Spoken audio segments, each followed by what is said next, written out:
Hi friends, welcome to Varsha vlogs. ಇವತ್ತು ಪಾಲಕ್ನಿಂದಾಗಿ ಪಾಲಕ್ ಪಲ್ಯವನ್ನು ಹೇಗೆ ಮಾಡುವುದನ್ನು ನೋಡೋಣ. 2 ಟೇಬಲ್ ಸ್ಪೂನ್ ಎಣ್ಣೆ, 1 ಟೇಬಲ್ ಸ್ಪೂನಷ್ಟು ಸಾಸಿವೆ, 1 ಟೇಬಲ್ ಸ್ಪೂನಷ್ಟು ಜೀರಿಗೆ, 1 ಸಣ್ಣದಾಗಿ ಕಟ್ ಮಾಡಿರುವ ಟೊಮೊಟೊ, 1 ಸಣ್ಣದಾಗಿ ಕಟ್ ಮಾಡಿರುವ ಈರುಳ್ಳಿ, ಅರ್ಧ ಟೇಬಲ್ ಸ್ಪೂನಷ್ಟು ಅರಿಶಿನ, 1 ಟೇಬಲ್ ಸ್ಪೂನಷ್ಟು ಖಾರ, ರುಚಿಗೆ ತಕ್ಕಷ್ಟು ಉಪ್ಪು, ಕೆಂಪು ಉಪ್ಪು ಬಸ್ತಾರೆ, 4 ಟೇಬಲ್ ಸ್ಪೂನಷ್ಟು ಹುರಿಗಡಲೆ ಹಿಟ್ಟು, ಪುಟಾಣಿ ಹಿಟ್ಟು, 1 ಕಟ್ ಪಾಲಕ್ ಚೆನ್ನಾಗಿ ತೊಳೆದು ಕಟ್ ಮಾಡಿರುವಂಥ ಪಾಲಕ್. ಈಗ ಮಾಡುವ ಇಷ್ಟು ಸಾಮಾನುಗಳು ಬೇಕು. ಈಗ ಹೇಗೆ ಮಾಡೋದಂತ ನೋಡೋಣ.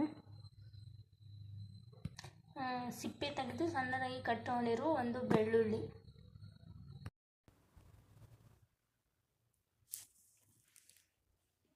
2 ಟೇಬಲ್ ಸ್ಪೂನಷ್ಟು ಒಳ್ಳೆಣ್ಣೆ ಹಾಕಬೇಕು.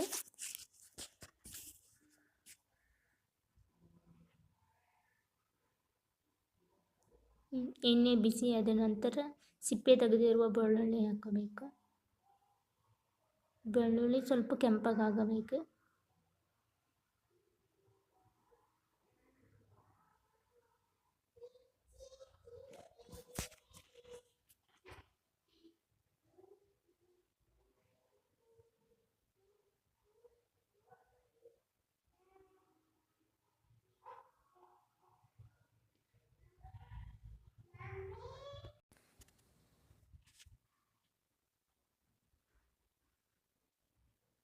ಒಂದು ಟೇಬಲ್ ಸ್ಪೂನಷ್ಟು ಸಾಸಿವೆ ಹಾಕ್ರಿ.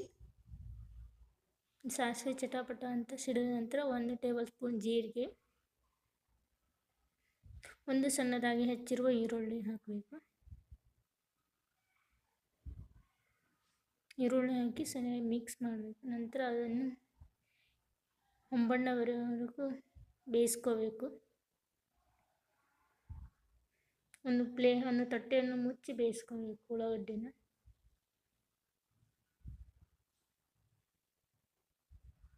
ಸ್ವಲ್ಪ ರುಚಿಗೆ ತಕ್ಕಷ್ಟು ಉಪ್ಪು,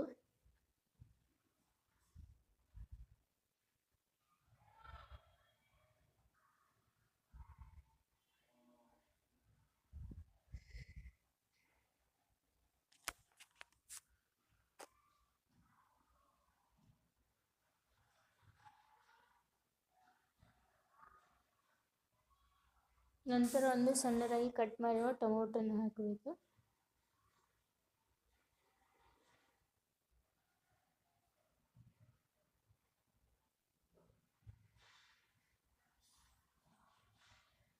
ಒಂದು ತಟ್ಟೆ ಮುಚ್ಚಿ ಸರಿಯಾಗಿ ಟೊಮೊಟೊವನ್ನು ಬೇಯಿಸ್ಕೋಬೇಕು.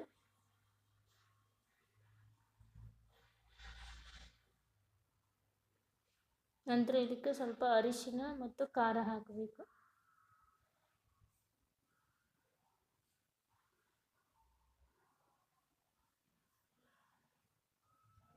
ಸರಿಯಾಗಿ ಮಿಕ್ಸ್ ಮಾಡ್ಕೋಬೇಕು.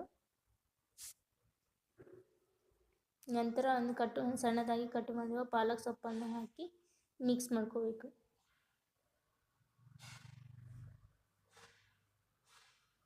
ಈ ಪಾಲಕ್ ಸೊಪ್ಪು ಹಾಕಿ ತಟ್ಟೆಯನ್ನು ಮುಚ್ಚದೆ ಹಾಗೆ ಬೇಯಿಸ್ಕೊಳ್ಬೇಕು. ನಂತರ 4 ಟೇಬಲ್ ಸ್ಪೂನಷ್ಟು ಹುರಿಗಡಲೆ ಹಿಟ್ಟು ಅಥವಾ ಪುಟಾಣಿ ಹಿಟ್ಟು ಅಂತೀವಿ, ಅದನ್ನು ಹಾಕಿ ಬೇಯಿಸ್ಕೋಬೇಕು. ಸರಿಯಾಗಿ ಮಿಕ್ಸ್ ಮಾಡ್ಕೋಬೇಕು. ಈಗ ಸ್ವಲ್ಪ ಗಂಟು ಅನ್ನಿಸ್ಬೋದು. ನಂತರ ನೀರು ಹಾಕಿದ ನಂತರ ಕರೆಕ್ಟ್ ಆಗುತ್ತದೆ.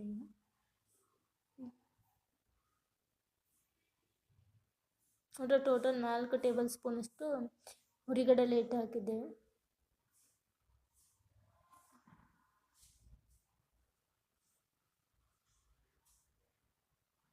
ನಂತರ ಇದಕ್ಕೆ ಸ್ವಲ್ಪ ನೀರನ್ನು ಹಾಕಿ ಮಿಕ್ಸ್ ಮಾಡ್ಕೋಬೇಕು. ಗಂಟಿಲ್ಲದ ಹಾಗೆ ಮಿಕ್ಸ್ ಮಾಡ್ಕೋಬೇಕು.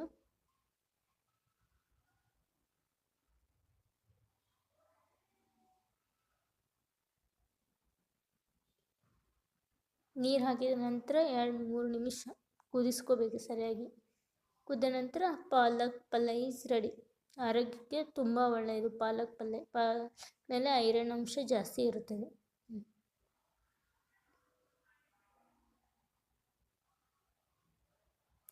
ಈ ವಿಡಿಯೋ ನಿಮಗೆ ಇಷ್ಟ ಆಗಿದ್ದರೆ like, share, comment and subscribe ಮಾಡ್ಕೊಳ್ಳಿ.